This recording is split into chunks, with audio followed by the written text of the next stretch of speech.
Down in the United States, there's a vigorous debate going on about the role that utilities will play in the transformation of the national electricity system.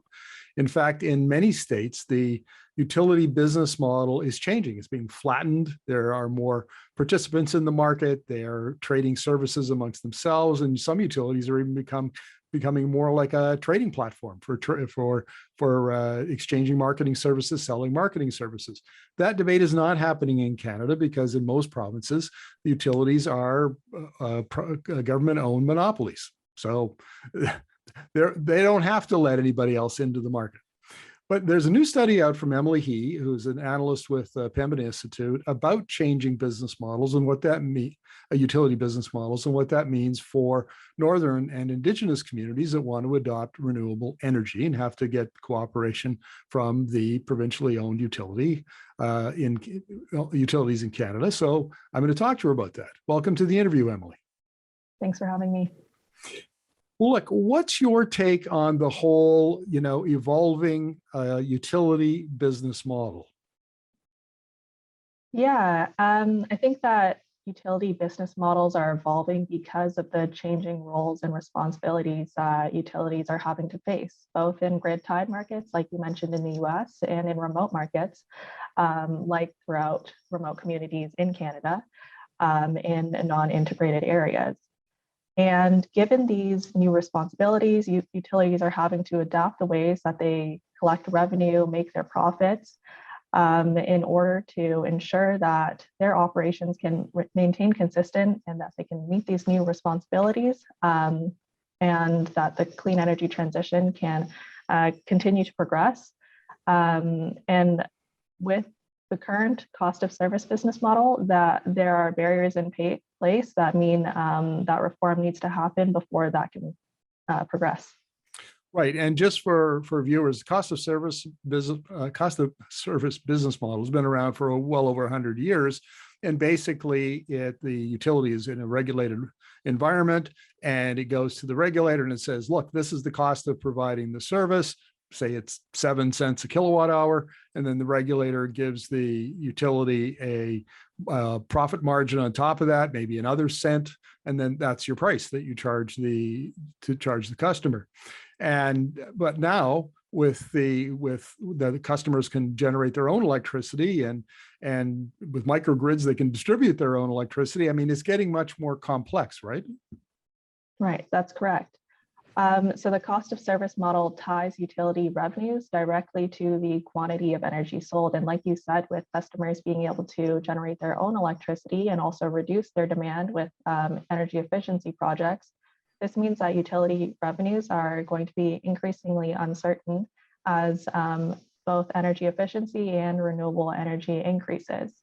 Another thing with that 1 cent potentially profit margin that utilities are able to garner, at least profit generating utilities, that profit is a function of utility assets. So the more expensive the assets a utility owns, the more profit they're able to recover, because profits are not tied to operating costs. So when you think of non-utility owned infrastructure, as might be the case for a renewable energy project that's owned by the community, utilities aren't able to include that asset into their rate base, into the sum of their capital costs, and such they're not able to earn a profit on that. So there are a couple barriers with the cost of service model, and that's why we're looking at reform. Yeah, that's a really good point. I mean, a utility like BC Hydro, the province where I live, they're incented to build a hydro dam because it doesn't matter what the costs are, they'll recover that in the cost of service model. But enabling Indigenous communities, Northern communities to build out solar panel farms and wind farms doesn't do much for their bottom line. And so they have a lot less incentive to cooperate with those communities. Right, that's correct. So Emily, in your study, you identify 4 things, 4 new services, I guess, or approaches that utilities can and regulators can implement. What are they? And maybe you could give us a bit of an explanation. Definitely. So we identified performance incentive mechanisms, or PIMs, revenue decoupling, total expenditure approach, or TOTEX, and platform service revenues as the most applicable utility business models for the specific objectives of utility reform in remote communities, and given the barriers that remote communities face as opposed to grid-tied markets.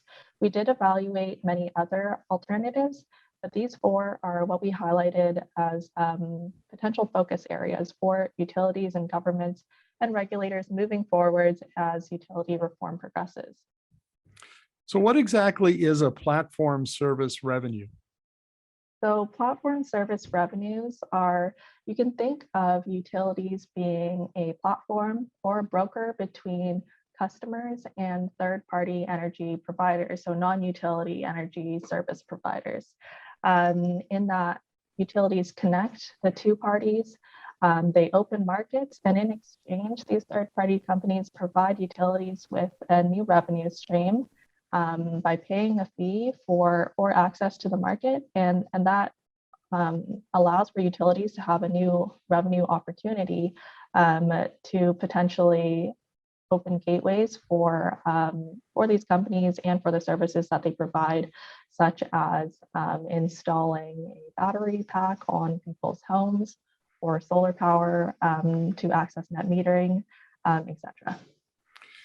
Now, you see this a lot in the US, as I mentioned earlier, but Canadian utilities have been fairly resistant to this move.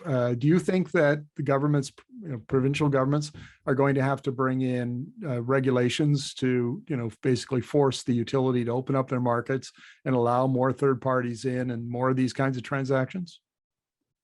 Yeah, definitely. Change is going to have to come from governments and regulators if utilities are going to be able to implement these changes. And in our report, we focus recommendations not just for utilities, but for all three parties, governments, regulators, and utilities, because ultimately utility reform cannot happen without action from the government end. And although it hasn't been looked at very widely for grid-tied utilities in Canada, in remote communities, utilities don't have that luxury as much because of the pressures to their revenue already being experienced as a result of renewable energy and energy efficiency projects because of the small customer base and because of the relatively larger impacts that clean energy can have on utility operations in remote communities. So are these remote communities that are using just diesel, or are these ones that maybe already have a grid tie-in, and the utility has spent money at some point to build the transmission lines and the distribution lines, and now is worried that it's not going to get that money back?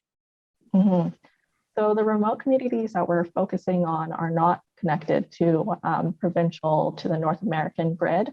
So not the ones that have been tied in, because when looking at the potential business models that can be implemented, you have to consider that a lot of business models require access to wholesale markets, and they require the ability of utilities to buy and sell power with other producers in other regions. And those options ultimately have to be ruled out for the subset of communities that we're looking at that are isolated, run on microgrids, primarily with diesel. Some have renewable energy, micro hydro already implemented, but are at their baseline not connected to the larger grids. What about performance incentive mechanisms? What are those? PIMs are perhaps the largest opportunity in reform. They've been implemented pretty widely in other markets, unlike some of the other reform options that have been assessed.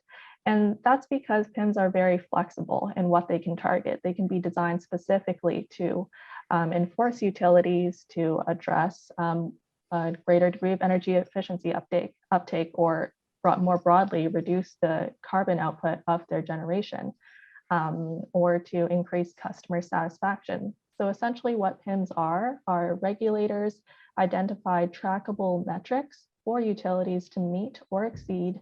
And if these metrics and these thresholds assigned to those metrics, those key performance indicators, if they're met, or exceeded, utilities are rewarded, be that through direct payments to them by governments for meeting policy objectives, or by changing what's factored in their rate applications.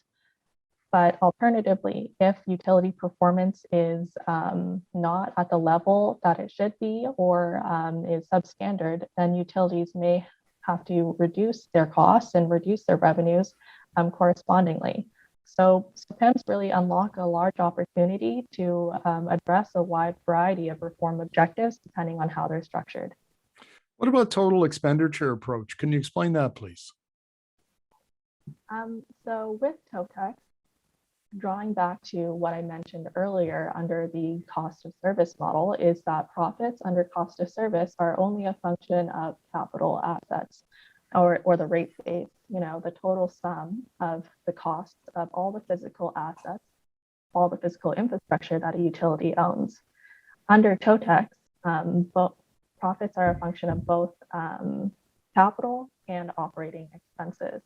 So what this means is that utilities are no longer incentivized to just favor capital expenses, and they look at operating and capital expenses equally.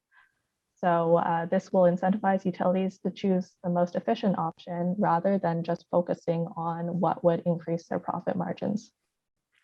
So Emily, just to finish up the interview, what are the odds that the Canadian regulators across the country are going to take up this issue and implement some of the ideas that you've outlined in your study? Are we going to see action in the short term, or is this something that's going to take longer?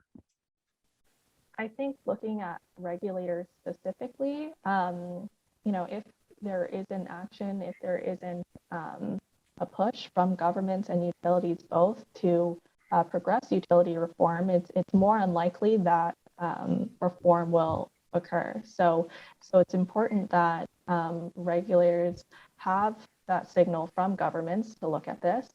And that's really why sweeping action needs to happen. As to looking at the short term and the long term, the government of Canada has already started looking on a federal level at utility reform for remote communities. So that push is starting, but more progress definitely needs to be made to dig deeper on a specific level, looking at utility financials in different jurisdictions and rate applications in each of these jurisdictions to ensure that reform can actually take place fully. Great, Emily, thank you very much. All right, thanks, Markham.